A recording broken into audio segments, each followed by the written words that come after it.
Hello, my name is Anne-Marie Cannon, and I'm the host of Armchair Historians. What's your favorite history? Each episode begins with this one question. Our guests come from all walks of life. YouTube celebrities, comedians, historians, even neighbors from the small mountain community that I live in. They're people who love history and get really excited about a particular time, place, or person from our distant or not so distant past. The jumping off point is the place where they became curious, then entered the rabbit hole into discovery. Fueled by an unrelenting need to know more, we look at history through the filter of other people's eyes. Armchair Historians is a Belgian Rabbit production. Stay up to date with us through Twitter, Facebook, and Instagram. Wherever you listen to your podcast, that is where you'll find us. Armchair Historians is an independent, commercial-free podcast. If you'd like to support the show and keep it ad-free, you can buy us a cup of coffee through Ko-fi, or you can become a patron through Patreon. Links to both in the episode notes. In this episode of Armchair Historians, I have a lively chat with comedian, actor, and TED Talk presenter Erik Escobar. We compare notes on the 1980s, me having lived it from the inside, and he having admired the decade from the outside. Can a millennial teach a baby boomer something new about the decade of decadence? Listen on to find out. Erik has appeared on Fox's I Can See Your Voice, BuzzFeed, NBC's Last Comic Standing, Season 7, and the feature VHS alongside Tim Robbins and Thomas Lennon. As a stand-up comedian, he has performed throughout the United States. You can find Erik's TED Talk, Creating a More Fulfilling Lifestyle Through Humor, on the TED Talk YouTube channel. It's a big countdown. I like it. It's very formal. Erik Escobar, thank you for being here today. Anne-Marie, thank you for having me. I'm super excited. I love history. I love podcasts. Boom, put them together. It's going to be a great time. I think so, and I have no idea what you're going to talk about. Sometimes I know ahead of time, sometimes I don't, so I kind of like it when I don't. And me too. I like it when I get to surprise you. Awesome. So I'm just going to ask the question, what's your favorite history that we're going to be talking about today? You know what? I definitely had a lot kind of like circling around my head. I'm a big fan of just the majesty and the mystery around like Egyptian history. So I was thinking about that. I was thinking about the Renaissance, but I think I'm going to mix it up. I think the point in history that we're going to go with right now are the 80s. I would love to talk about the 80s. I did not see that coming. And it's funny because I was looking at my outfit today and I thought this kind of is 80s. It got a good 80s vibe. I like it. Yeah, sometimes I really get dressed up for my interviews if somebody's talking about like the Victorian era. So I did not see that coming. Renaissance and Egyptian, are you bringing those into this history? I think growing up as a kid, I hated school. School was always like, oh, this is so hard to remember these things, blah, blah. But Egyptian history, I always thought was fascinating. And I think it was because when I was a kid, the King Tut exhibit came into town and I saw that tangibleness. And I was like, that's so cool. Yeah. As an artist, the Renaissance is super cool. But as someone who was born in 1990 and who constantly hears about how great the 80s were and about how fun the 80s were, and as a comedian who wished they could have experienced the comedy boom in the 80s, I was like, yo, Anne-Marie gets people all the time talking about ancient history. Let's go a little more modern. Let's go a little crazier. Let's go 1980 to 89. Okay, I'm in, and actually I lived it, so. But you're only 21. How does that work out? I don't understand. It was another life. It was really another life. Gotcha. So, okay, have at it. Tell us about the 80s, and I'll probably chime in with my own experiences if that's okay. I would love that. The 80s, I think, were so cool. I kind of talked about it earlier, but as a stand-up comic, as someone who travels the road all the time, it's a tough gig. You know what I mean? Like, people don't pay as much as they should. It's hard to put together runs, but you hear all these stories about comics who experienced comedy in the 80s during the boom when cable TV hit Everyone was watching their favorite stand-ups on TV. They would go to their local clubs. Every city had a major comedy club. You would go in. It was a giant party. There wasn't COVID. You could hug people. It was a beautiful time, an absolutely beautiful time. And I'm a big believer that, whatever period you look at, the art is a true reflection of whatever was going on at that time. And let's look at like music in the 80s. New wave was new and poppy and fun and exciting. And then you just look at like the way these musicians and these artists performed. Remember like the crazy haircuts? Just look at hair metal. Who would wear that today? No one. But that's so cool that they wore that in the 1980s.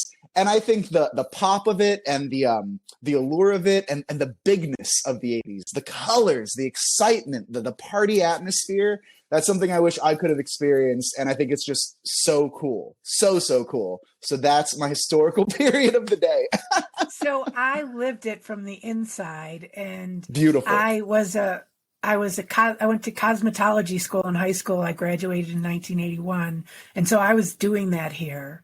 That's what I did. And everything was very garish and big hair, product, teasing and all that stuff. It was all very decadent and kind of in your face. But a little backstory about me is that, and so in 1985, I had my daughter, and I did not experience a lot of the crazy. I watched it from TV maybe, but I didn't like live that. Like I had already sowed my wild oats maybe a little bit in the 70s, but I love this, that I'm seeing it from the inside, but you're kind of looking back and seeing it from the outside. What's the biggest thing that you would have loved to experience in the 1980s? Oh, geez Louise. I think, can I pick two? Sure, you could pick as many as you want. Awesome. This is going to be a 3-hour long podcast. Here's my top 50. Here we go. Top 60. Why not? I think I'll just kind of like throw out a couple things. I think, like I said, it would have been great to go on tour in the 80s as a comic. Yeah. Two, I think that as someone who was in bands when I was a little younger, and I did, get to perform on the Sunset Strip, it was cool, going to the Roxy, going to the Whiskey. It used to be the Key Club. I don't know what it's called now, but it's cool to be able to have seen that, in the 2000s and such. And it was awesome, but you look at it and you're like, this used to be so much more. You know what I mean? This used to be bigger. Like, yeah, you got a couple people walking down the sidewalk. I remember seeing pictures where people were just crowded on those sidewalks going from club to club. I think something like that would have been awesome to experience.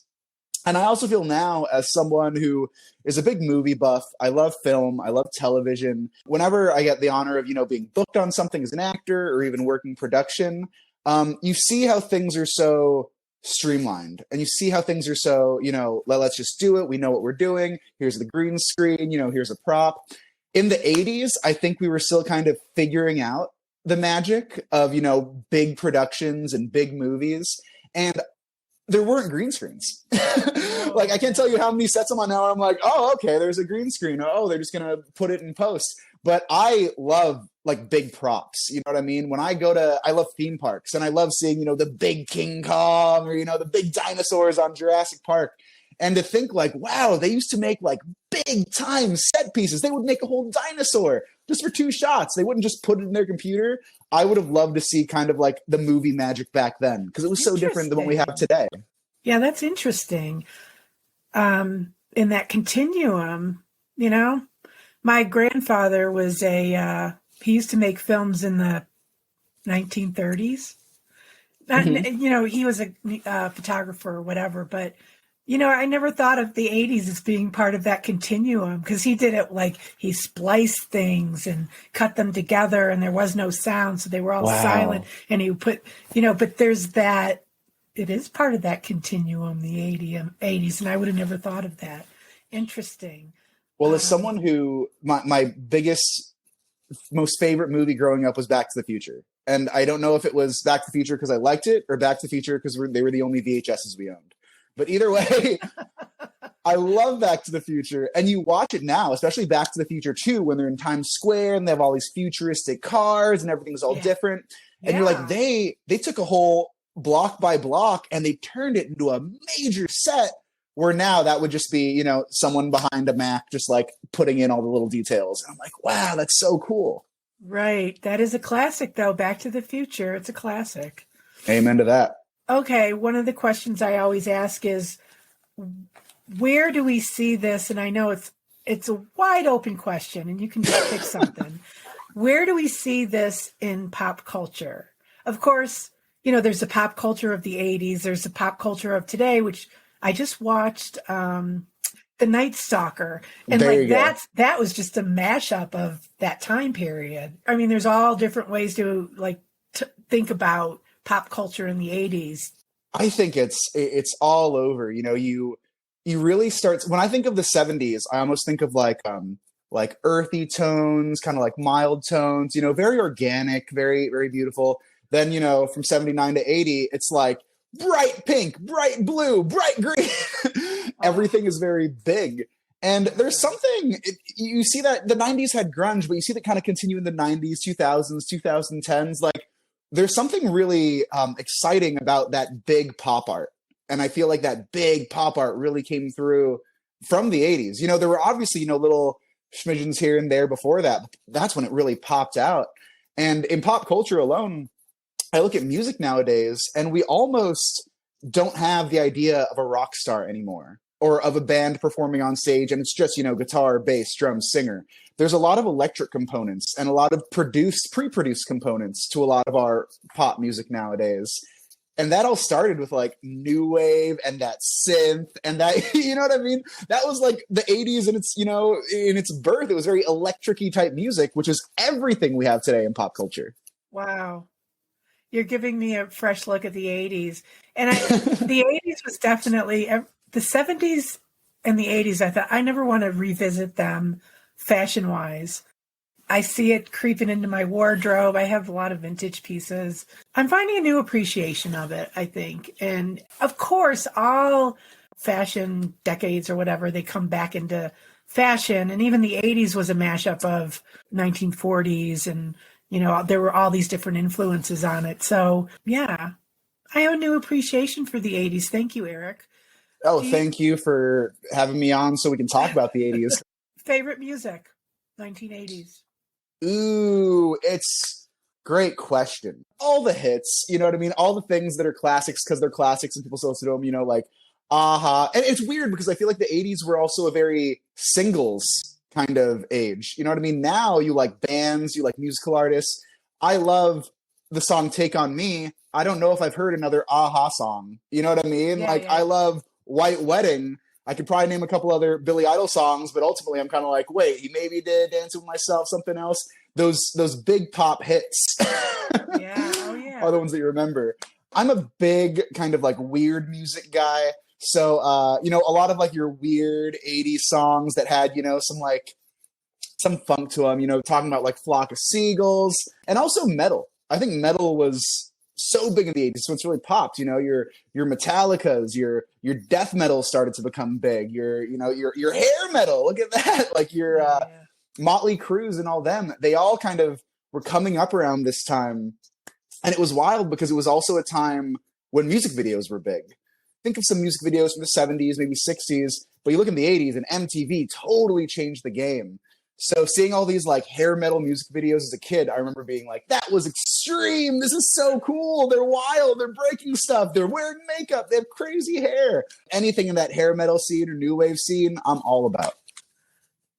Yeah, videos. Because when everyone you just said, Flock of Seagulls, Take On Me, is that the name of the song?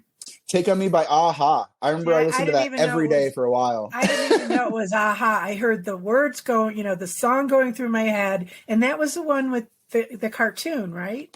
The video was the one with the cartoon. They were like going into like a sketch drawing. Yes. And they were like going back and forth. And you didn't see stuff like that, from the Beatles. Because everything you just said was like a visual MTV experience for me. Wow. Okay, cool. I was not into the metal, not at all. My boyfriend is really still into metal, and he's always telling Alexa to play metal music, and I'm like, Alexa, don't listen to him. But sometimes I give it to him. I don't know, it disturbs me.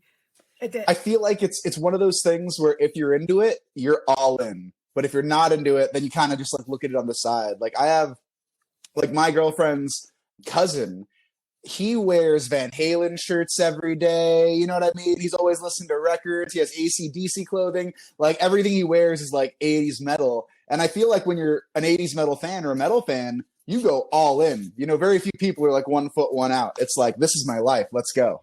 Yeah, that's his go-to music. And I don't understand that it helps him to settle down. I don't get it either, but you know what? Respect. If it's your thing, have fun, listen to some AC/DC all day and calm down. That's it. And he's good because he'll go to concerts with me that I like, and I would never go to a metal concert, but he doesn't go to concerts, so thank you. But yeah, so music, wow, that's another one. Movie.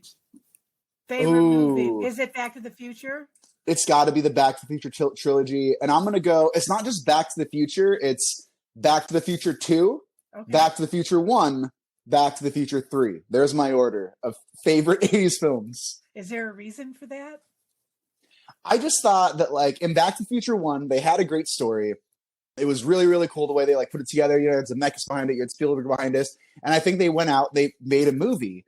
And when Back to the Future 1 got big, I feel like the budget for Back to the Future 2 and Back to the Future 3 were so much bigger because they're like, we kind of hit gold on this. This is a really cool thing. So I feel like you watch Back to the Future 2 and aesthetically, it's so cool. They're in the future. Anytime something's in the future, I'm like, wow, this is what's it going to look like. And it was just visually, I think it's the best of the three. I think it's so cool. So one of the things that we did this summer with COVID is I live in this really great small mountain community in the Rocky Mountains.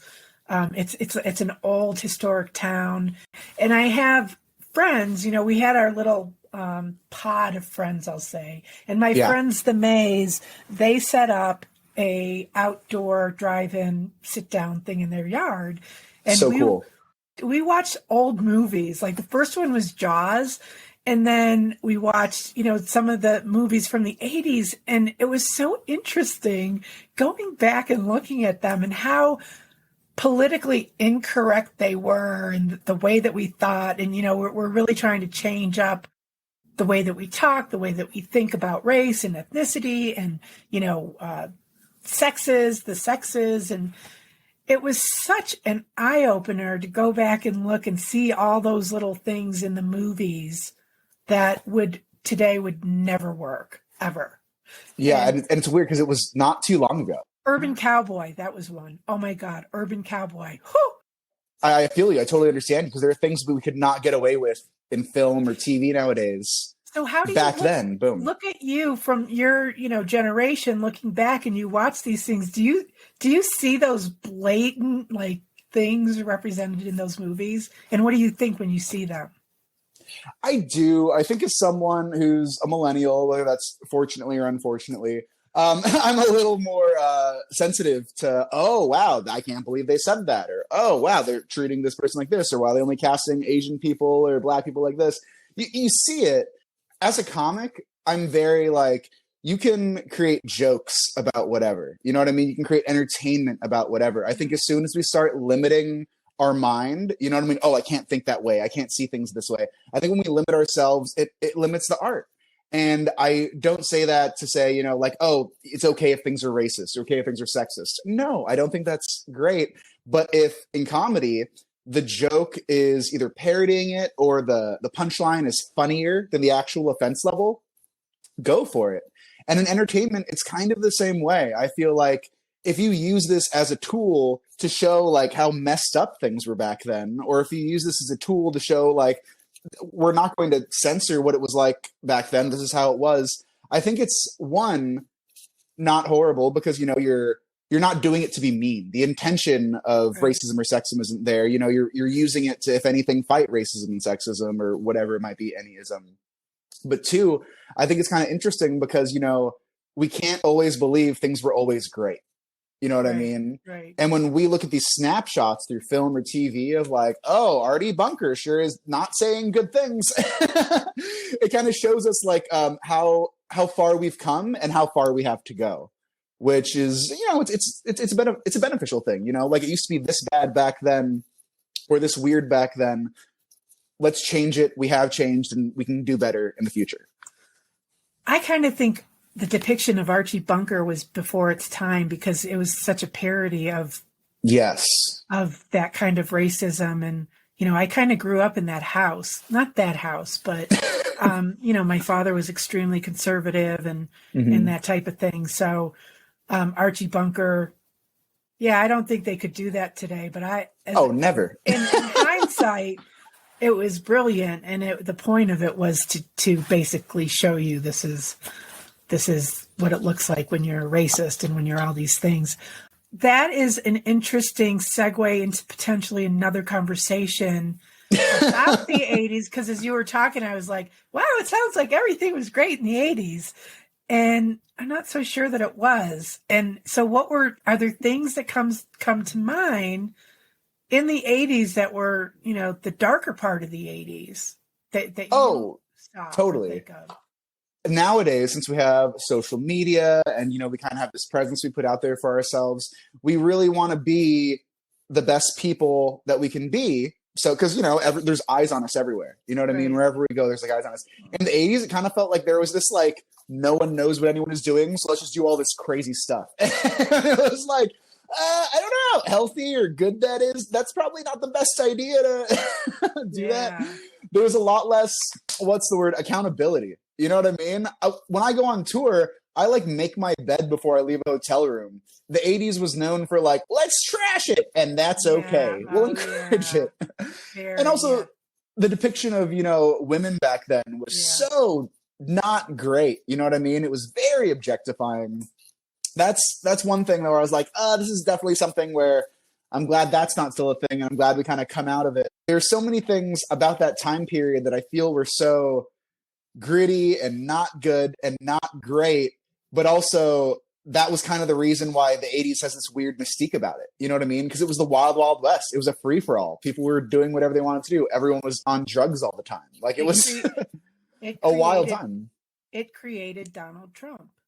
Yes, 100%, which I am not all for, said mildly. Oh no, I'm just breathing easier every day myself. And also, the likes of Jeffrey Epstein, and you talk about women and sexism.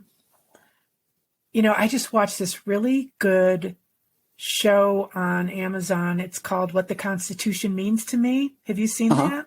I have not. Oh my God. Well, it really,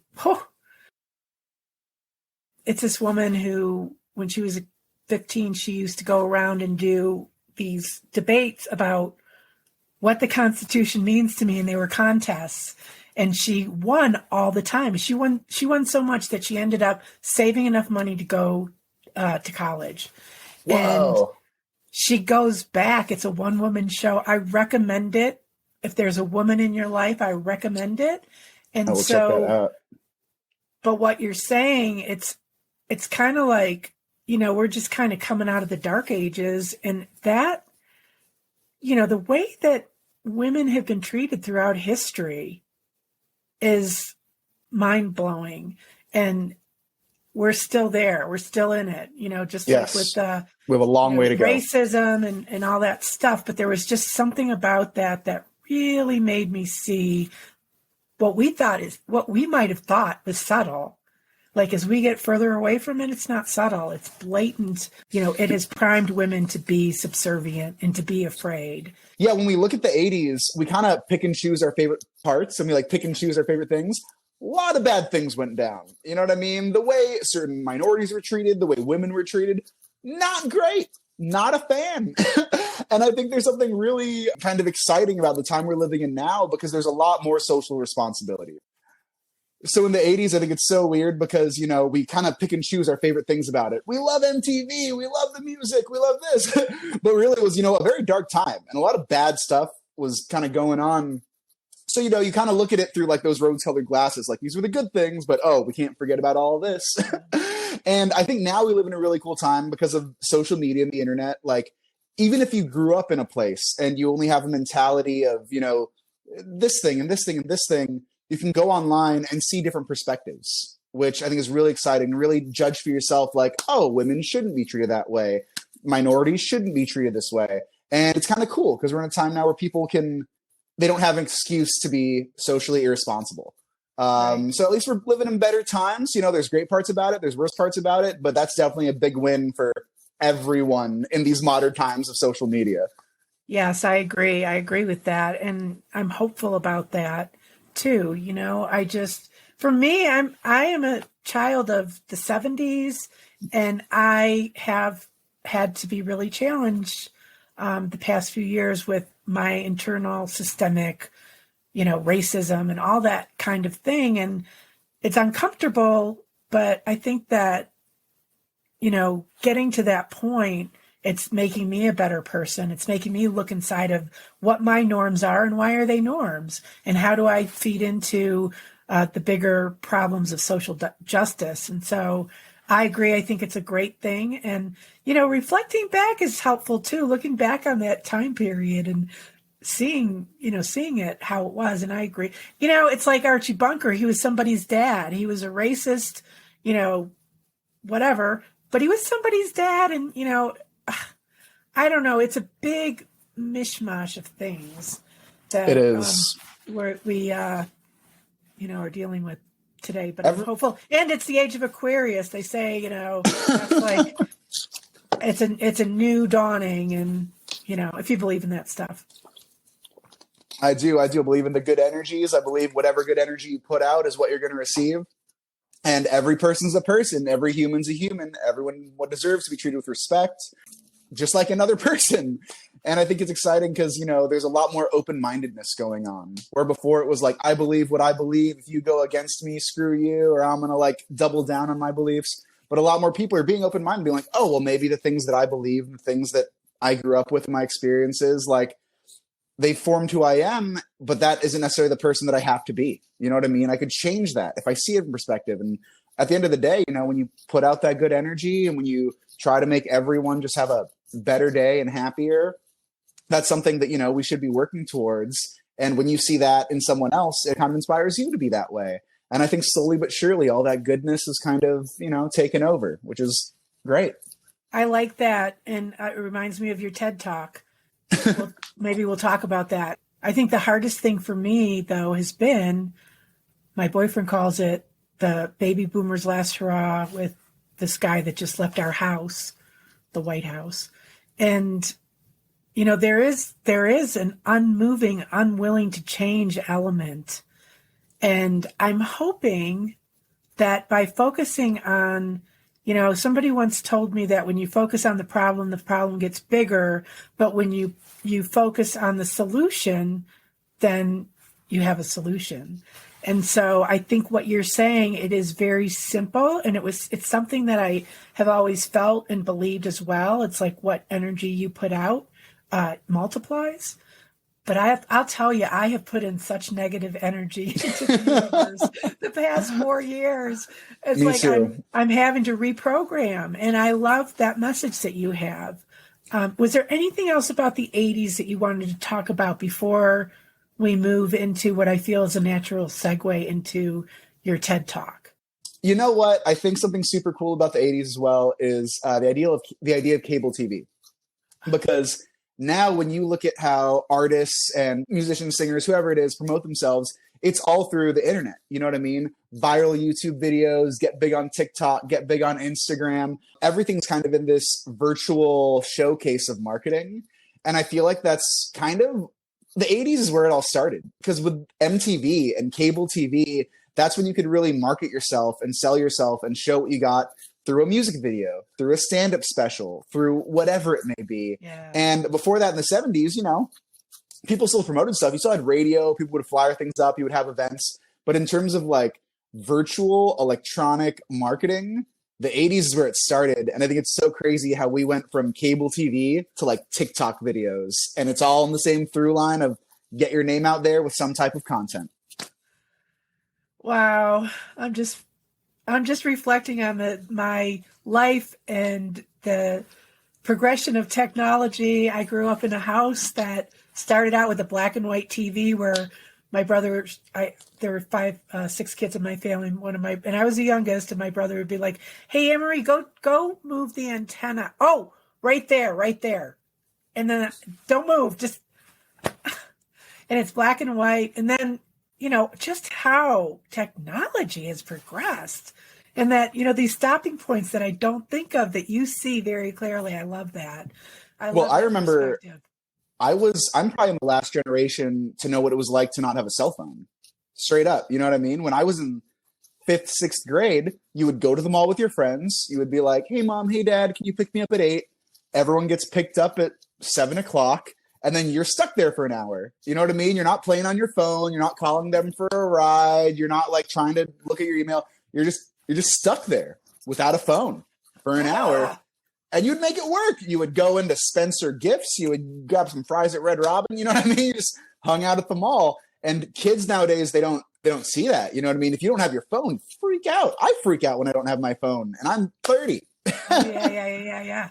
Well, I have really been aware how when I'm, stuck in line somewhere, or I have to wait for a long time, I love technology. I'm one of those people. I'm not one of those people who's like, technology. And I love it because I look around and I think people are more patient because they have something to do. I'm more patient because I have something to do. I love it. But yeah, you're right.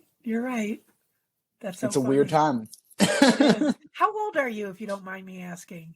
I'm 30, about to turn 31 in a month, just about a month. Go Pisces.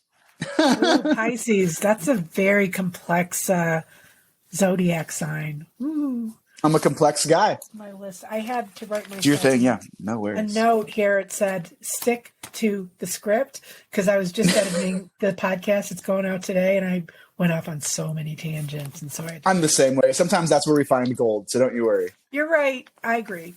Okay, so what one thing, before we go on to the TED Talk, what one thing do you want my listeners to remember about this history that we're talking about? We were talking, we tangented, there you go, look, leads to gold. We tangented a little bit about how, sometimes there can be a lot of hate, sometimes there can be a lot of anger. And I feel like we kind of live in a world where a lot of people would rather be right than they would rather be good. You know what I mean? A lot of people would rather be correct and be like, "No, I'm right," than they would rather just be like a good person. And I think we look at the 80s and we look how fun it was and we look how crazy it was. And there was a lot of wild things happening. It was an exciting time, but there was also a lot of darkness there. And there was also a lot of inequality there. And coming to today, we kind of see how people would much rather, sort of be good than, be right, or like have their own selfish reasons. And I think that's the thing that I always try to remind myself and take away. And especially with, the last 4 years of who's been in the White House, it's okay to not be right. It's okay to have an open mind. I would rather be a good person than, be right. And I feel like a lot of other people would rather be a good person than be right. And we can further this path and we can further this idea and further this mindset if we all just try to be good people and treat each other with respect and fight for what's right. If you believe something before, just have an open mind, because that could change. You are a good man, Erik Escobar. I'm trying. That's all. It's practice. It's practice, not perfection. So, yeah, the 80s was probably the most selfish decade that I lived through. It was all about me. And today we have choices, and that is a great thing. One of the things that I saw out there on the internet about you was that you did a TED Talk. Mm-hmm. And I did. And how does that happen? How do you do a TED Talk? Do you apply to something, or how does that work? So I was actually in grad school at the time, and I was really working a lot on techniques in humor and techniques that comics use that can lead to, sort of what we were talking earlier, a more open-minded lifestyle, a happier lifestyle, a more present lifestyle. And I think there were a lot of fun things I was playing with where I was like, oh, this could really turn into a great talk. So I started pitching myself to, little TED events all over the country. Eventually, Carroll College over in Helena, Montana, were like, "We would love to bring you in. It would be awesome."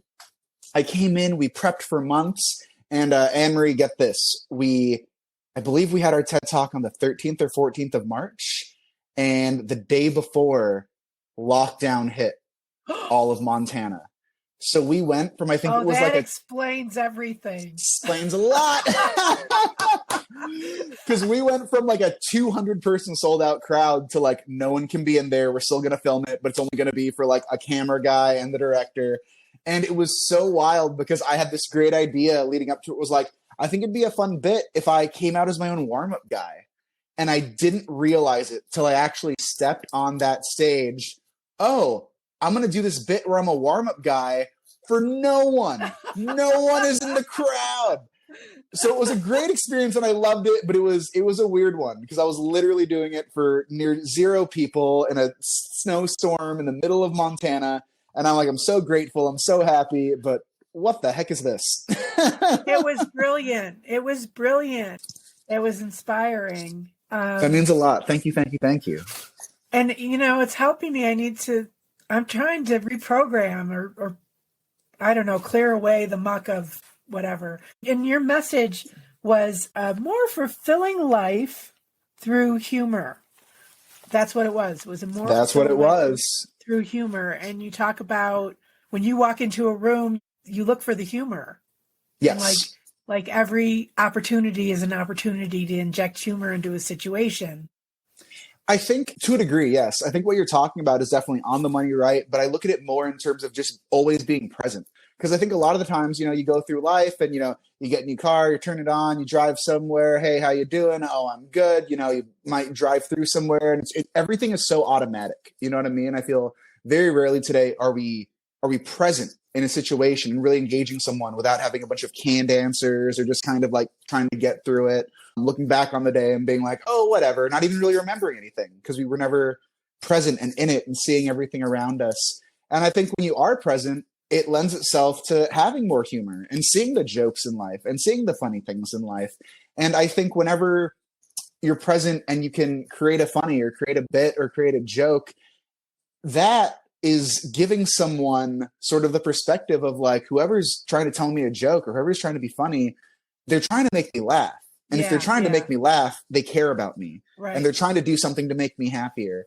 And that's kind of like the main message. Even if a joke fails, you're making someone happy. That was a selling point you just reminded me was, try it, even if you feel uncomfortable about it, because you're doing something good. You're trying to make somebody laugh. Maybe I'll be more brazen in the future because of that message.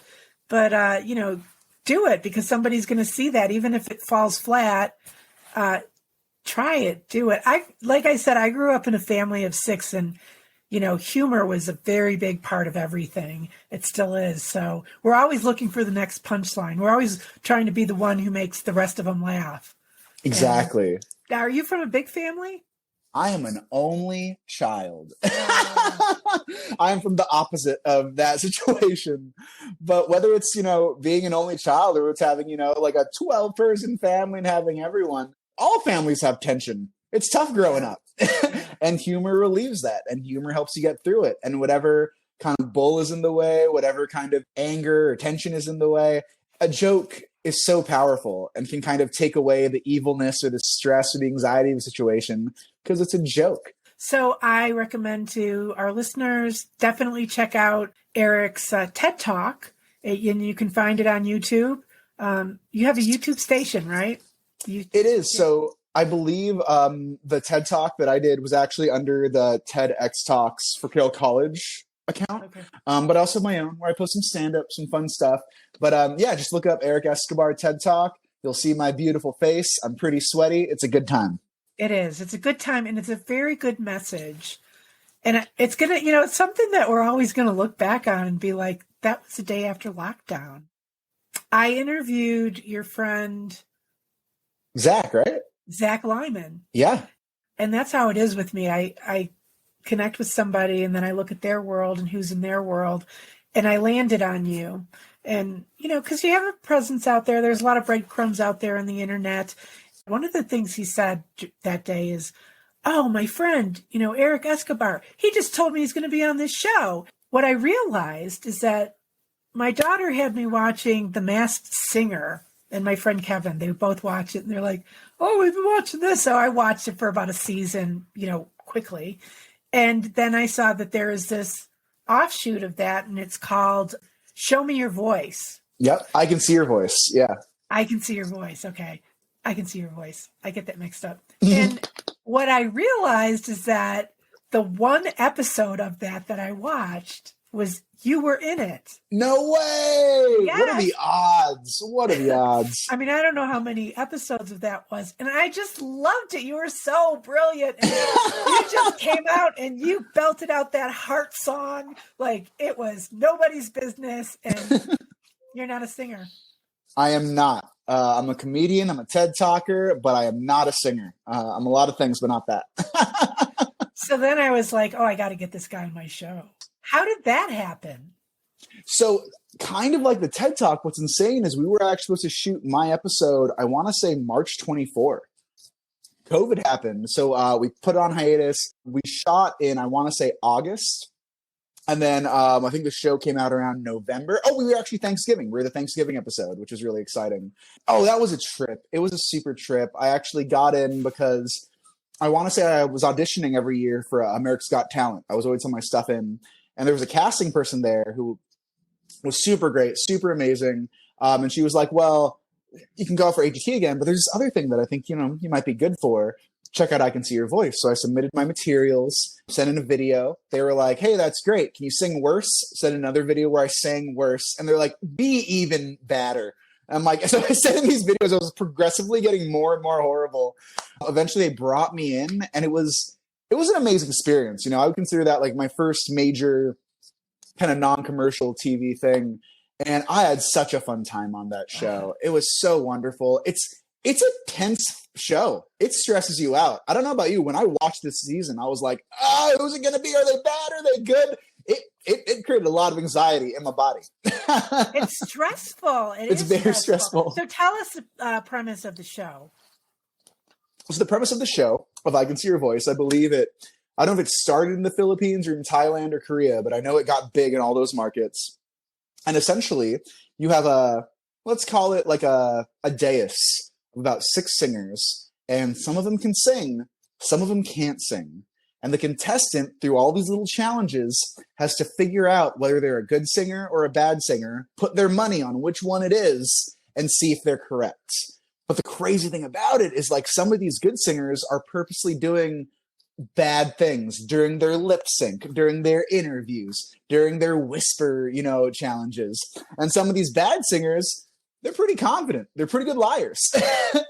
So you're basically having to put your money on these people where you've never heard their voices. They're going through all these challenges and you're putting like 10 grand a pop on like, I think they're good. I think they're bad. And when they're good, you celebrate. When they're bad, oh, I'm sorry. I love it when they're bad because they're just so heartfelt about their bad singing. That's how I sing. I can relate to it. I love it when they're bad too, only because like it's like going to karaoke. You know what I mean?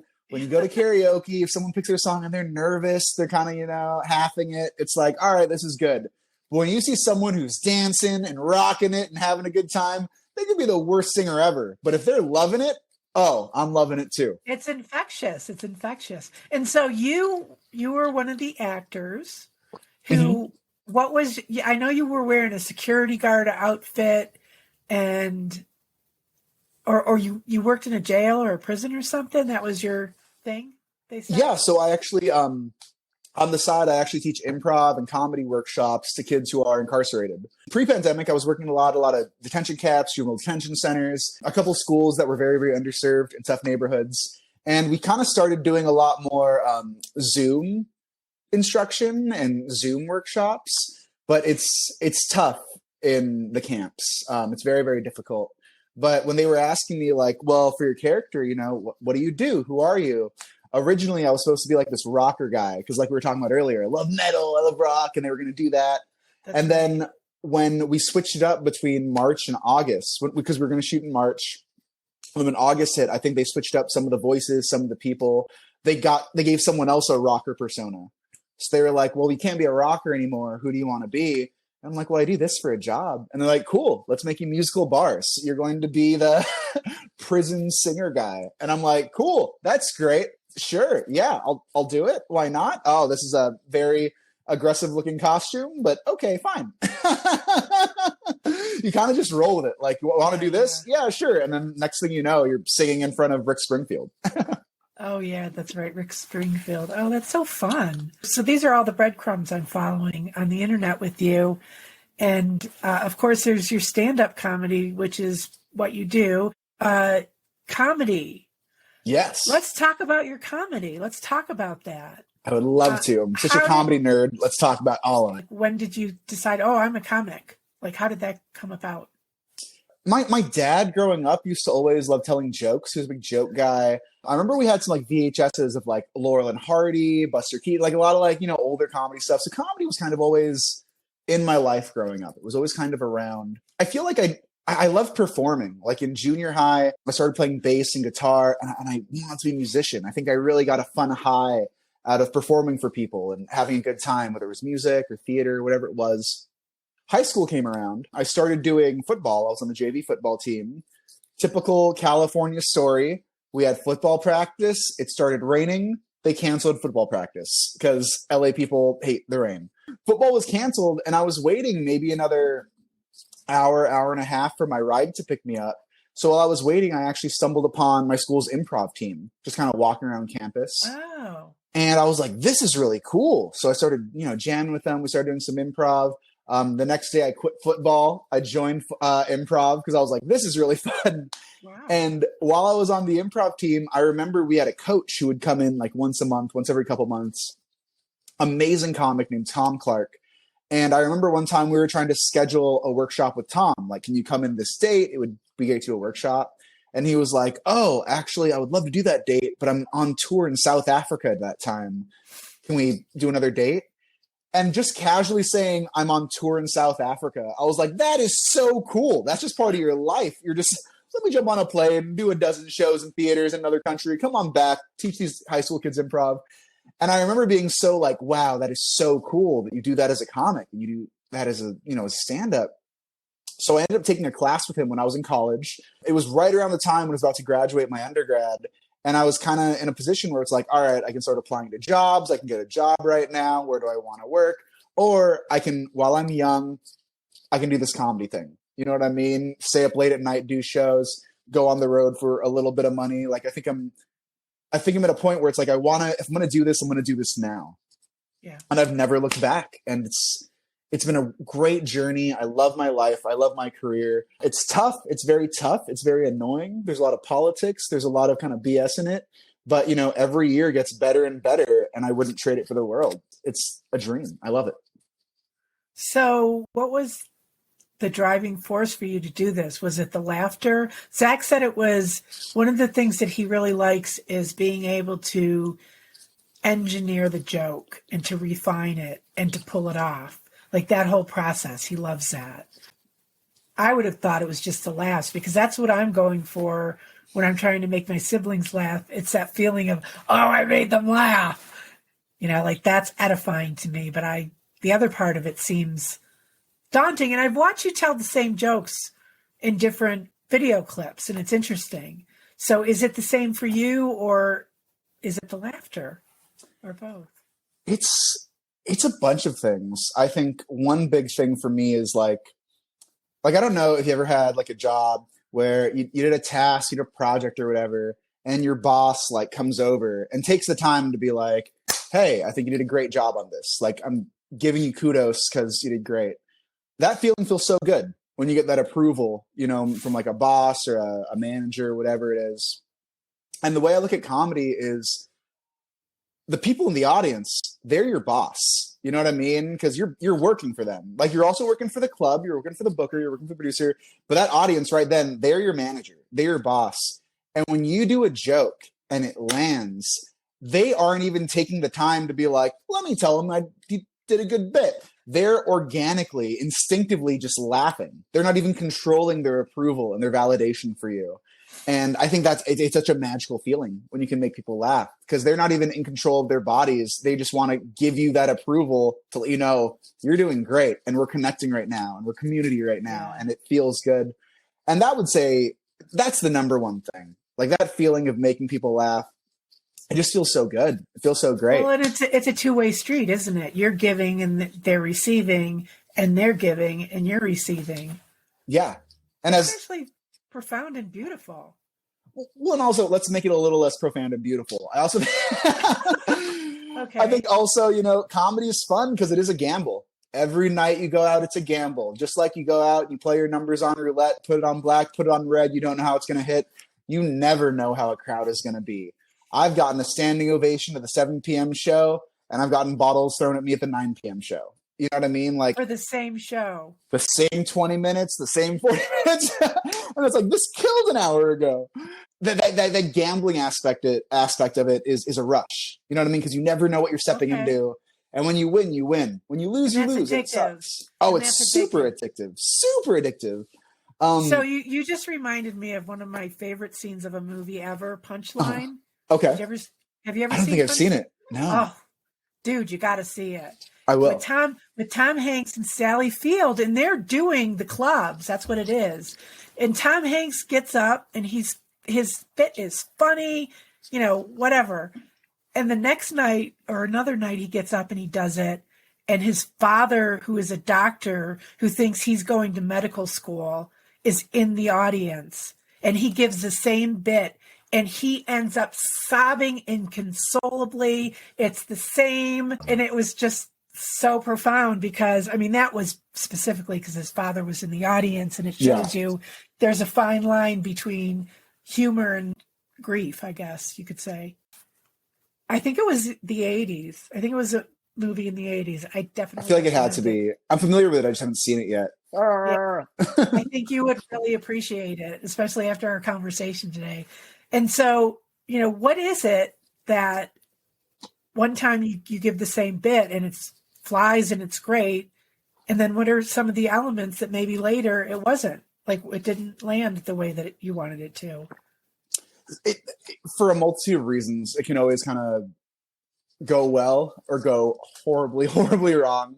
Something that's really crazy about comedy is it doesn't matter really what your bits are like, what your jokes are like, what your writing's like, what your perspective is like, because that audience will get an opinion of you within the first 5 seconds of seeing you. You know what I mean? You hear about comics who don't wear patterns and you don't wear logos because you don't want to be distracting. A lot of comics say like beards hurt you because people just don't trust people with beards. If you're in a small town and they don't like Mexicans, they might hate me right off the bat.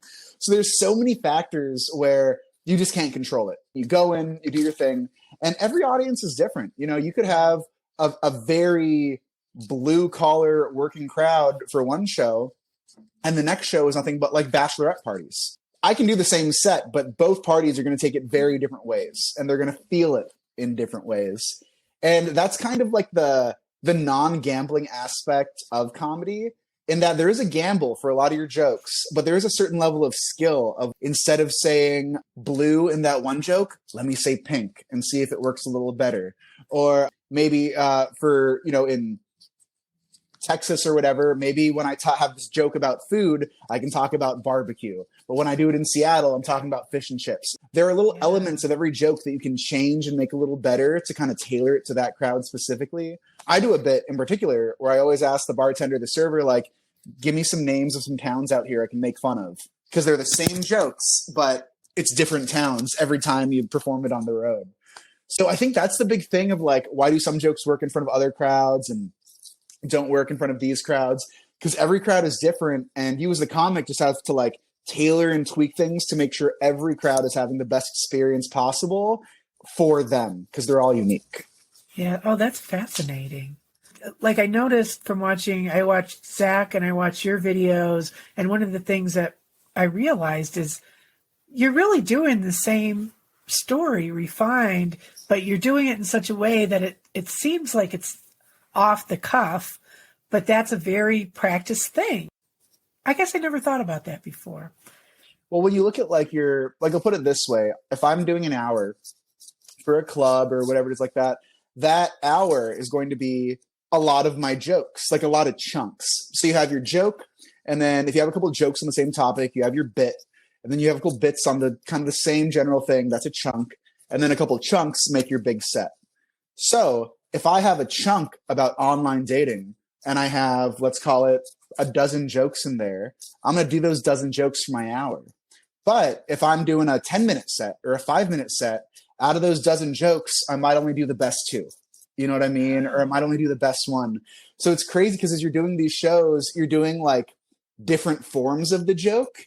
And then you're like doing different forms of like the meat of it. Like how much fat are you cutting off? Are you going into a little more things? And then even bigger than that, I intro a lot of my jokes with crowd work. So it's like, who's dating? You're a couple. How long have you been together? Get some magic there. Talk about my girlfriend. Do my girlfriend joke. Do my partner joke. Do my stuff. And it's crazy because you have these like, jokes are almost like these living beings, but depending on the set, you're either going to do the full thing, half the thing, intro it with crowd work, do a tag, do a callback from a different thing.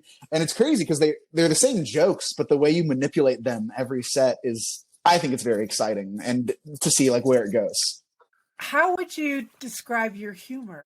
When I was probably about 21, 22, really getting into comedy, I was really into Anthony Jeselnik. And I think I loved Anthony Jeselnik so much for a couple of reasons. One, I've always had crazy ADD and it's hard for me to focus on things. And I think because of that, I'm very, very attracted to short jokes. Like if you have a 10-minute story, I'll like it, but it takes a lot of work for me to really stay engaged. If you got a 20-second joke, boom, I love it. And Anthony had very solid jokes as jokes, but he was also this kind of very like dark, menacing, evil kind of guy. And I think when I was younger, as just, like a dude in his early 20s, I was like, yeah, I like that. I like that darkness. I like that scariness to things. And my perspective right now, my point of view when I go on stage, I'm very silly. I'm very unassuming. I'm very wacky. I'm not like super serious. I'm a jokey joke guy. I like having that wacky, silly persona, but I think I still take with me that darkness that I was so attracted to, that Anthony Jeselnik kind of like ingrained in my life when I was listening to him so much when I was a kid or in my early 20s, that I've now had like this mix of like, I'll get a little mean, I'll get a little evil, I'll get a little dark, but it's all done through like this silly, fun perspective to where as dark as it gets, we're still going to be okay. And I might have some like mean joke about something, but in the end, it turns out to be like a joke about fruit or, you know what I mean? Disneyland. Like I like going to those dark places, but keeping it light as much as I can to counteract that balance. Yeah, and that's like where I really live. Yeah. You drop these little dark bombs.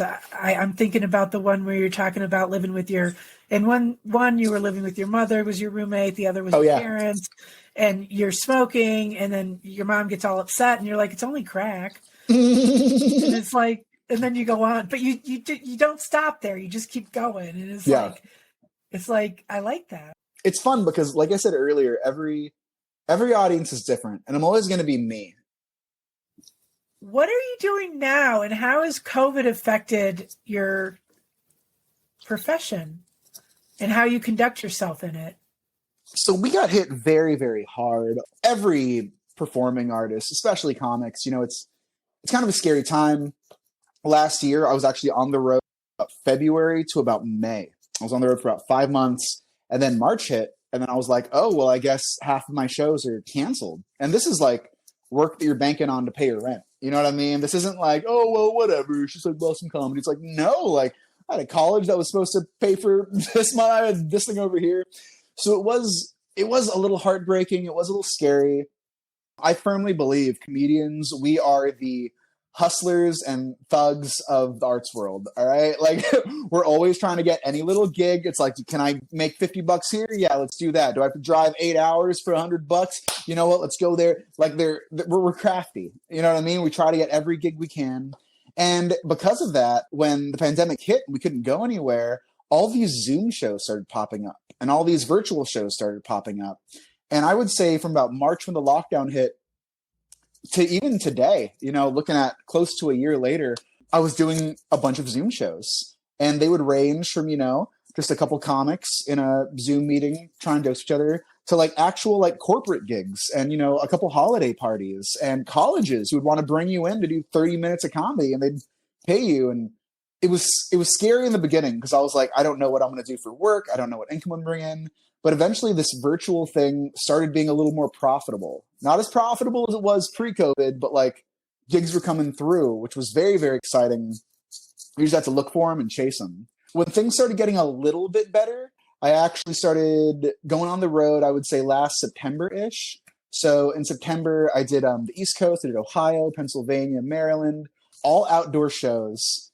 Very fascinating because I feel like a lot of the audience members were almost more like, wow, things are open and I can order a beer and I can sit in the theater and I can look at these people over here. They were more excited about that than it was to watch a comedy show, which I thought was fascinating because, you know, it's like, yeah, it is interesting to be around people. And some shows would be indoors, some shows would be outdoors. It depended on where you were. And it was really just kind of like trying to stay safe throughout all that, putting on your mask, wearing your gloves. I've also done some other shows kind of on the West Coast. I just did Las Vegas, just did Arizona, just did Oregon. Well, you've pivoted. You've pivoted into the needs in the market. And Yeah. I commend you for that. I think that's really difficult to do for some people. And so that plus what you were saying, if there's anything we've learned in the past year is that we can't count on nothing. Yeah. So we just really got to fly by the seat of our pants, assess the situation, and then make the best choice to move forward. And, you know, hopefully we won't always have that, you know, hesitancy, but right now it's out of necessity 100%. to know that. Is there anything about COVID that's funny? I feel like I've written a lot more COVID material just because I was like stuck in my house for like 6 months. And that was all I was thinking about and all I was putting on the paper. Obviously, you know, the infections aren't super hilarious. The deaths aren't hilarious. That's not what I mean, yeah. But I think there's something about any time, I'll put it this way. So look at 15 years ago. We didn't really have the internet as much as we had now. There wasn't really social media like there was, or like there is now. And I think we were living in a place where everyone would watch the same TV show. Everyone would watch the big movies that were coming out. Everyone experienced kind of the same experiences to some degree. So everyone was kind of on the same page. Like if you went to work on Monday or Tuesday, I would say 75% of the people in there, they all watched Jay Leno the night before, Letterman the night before, and you could talk about it and be like, did you see that thing on TV? Did you see whatever? Over the years, we've lost a lot of that sameness because there's a million shows. There's a million streaming platforms. Even every once in a while, when people are like, have you seen The Mandalorian? Have you seen Game of Thrones? It's not everyone. It's just a few people. So everyone's into what they're into right now, and it's different from everyone else. And I think that's fine.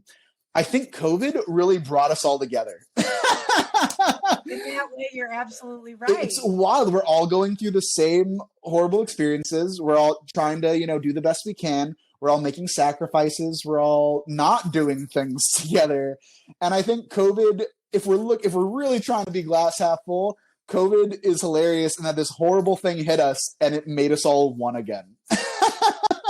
It made me watch what was it, the Tiger King? Yeah, everyone was all about the Tiger King for a minute. Yeah, I would have never watched that, but I watched it, and I felt like that was another collective experience because everybody was watching it at the same time and talking about it. Of course, yeah, and it's fun when those things happen. I would say some of the thing that I miss most about pre-COVID life is I'm a big wrestling fan. And I didn't realize until they started doing like screens and no audience that like half the fun of being a wrestling fan is watching how excited people get in the audience and seeing them chant at the same time and boo for the heels and cheer for all of their wonderful favorite wrestlers. And that's kind of happening in a weird way in the virtual world now because we're all like talking more. We're all like kind of on the same page. Like, oh, we hate this. We love this. And it's just a very interesting time to see community morphed into the virtual age. That's a very good point. Yeah. That is a very good point. What do we see in the future for Erik Escobar? Well, I'm constantly hustling, trying to get more road dates. In February, I'm working Vegas and Arizona again.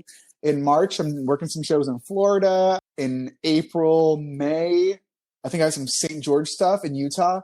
So, COVID has not stopped me. I am trying to be safe, trying to, you know, make sure everyone's good, do the safe shows, but I'm still getting out doing shows. You can check me out on Instagram at Erik Escobar to catch me up on any new things I'm doing there.